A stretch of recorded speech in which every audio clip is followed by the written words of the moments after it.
So we've been working on custom routes, modifying the startup. And there is another way for you to specify routing, and it's by using attributes. So instead of modifying the startup, you add attributes to the controllers. And you can add them to the action method, or you can apply it to the entire controller by putting the attribute right above your statement where you are creating the controller.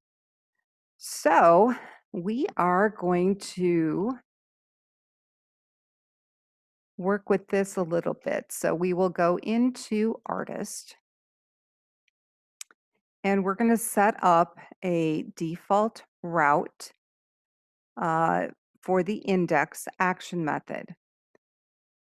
And basically what we want it to do is we want it to list the text artists, and we want it to show the text list. Then we want it to show our action method, and then we're going to display some text basically telling them to do a 1 or a 2 to sort. Okay, so what we end up with here, and this is right above the action method you want it applied to, is route, and then in parentheses and double quotes, we want artists displayed. So this is static text. And then we're going to display list. And then we want the action method displayed. Now, why aren't we just putting index in there? Well, in the future, if we were to change index and call it something else, this will always pick up whatever we name it. Then we're going to add a little more static text.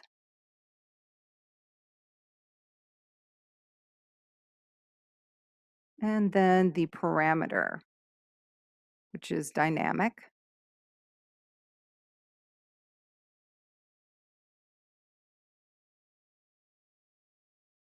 And that is our route.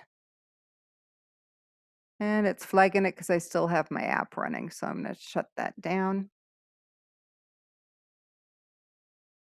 Okay, so our artists, helps if you spell it right, artists and list is static. This picks up whatever the action method name is. This is going to be static, and then this is going to be dynamic. So I'm going to go ahead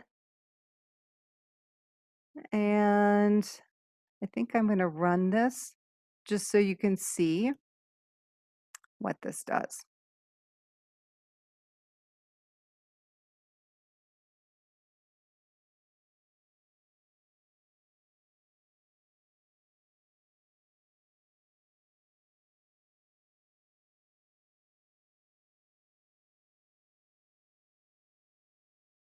So now when I go into the index, it automatically displays that route that I specified. So I'm seeing artist list.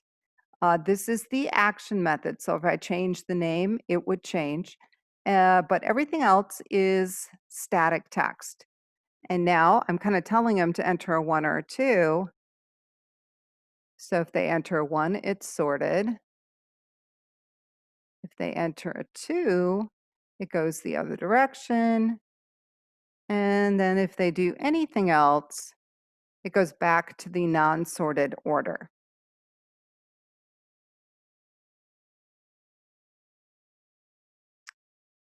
Now I'm going to exit out of here. And we can add attributes right above the action method, just like this. Okay? Or we can put them at the top of the controller, and they will impact all of the action methods. For something like this, where I'm doing some specialized sorting, I would not put it at the top of the controller. I would do it exactly where I have it, right above the action method. But for the album controller, we are going to put a route right above this controller class that we have created. Actually, it's not the album controller, it's the home controller. So let us go into the home controller and put this route attribute in, and then in double quotes, what I want it to display instead of home is music store.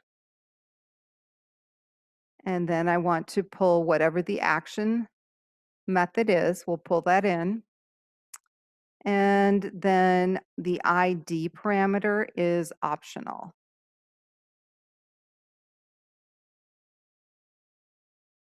Okay, and you'll notice right now none of them have ID. But that does allow us to add it later, and it is in the default route that's in startup. So that's why I included it.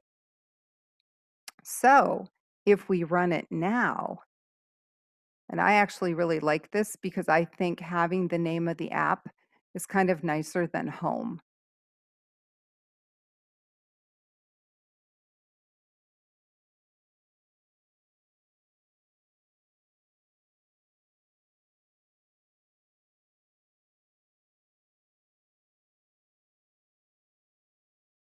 And let's see, we'll go to About Us, which was also in that home controller. You can see it says Music Store and it's pulling in the action method name. And then we've got Contact, and we'll go back to Home. Okay, so that to me is a little more user-friendly URL.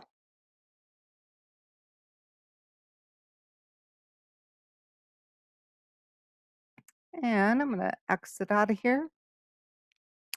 And in addition to specifying the action method, you could also create a dynamic entry for the controller. I did not do that because obviously I'm overriding the controller. I don't want home displayed, I want music store. But if I wanted home displayed, I would put it in brackets and put in controller just like I have done with action.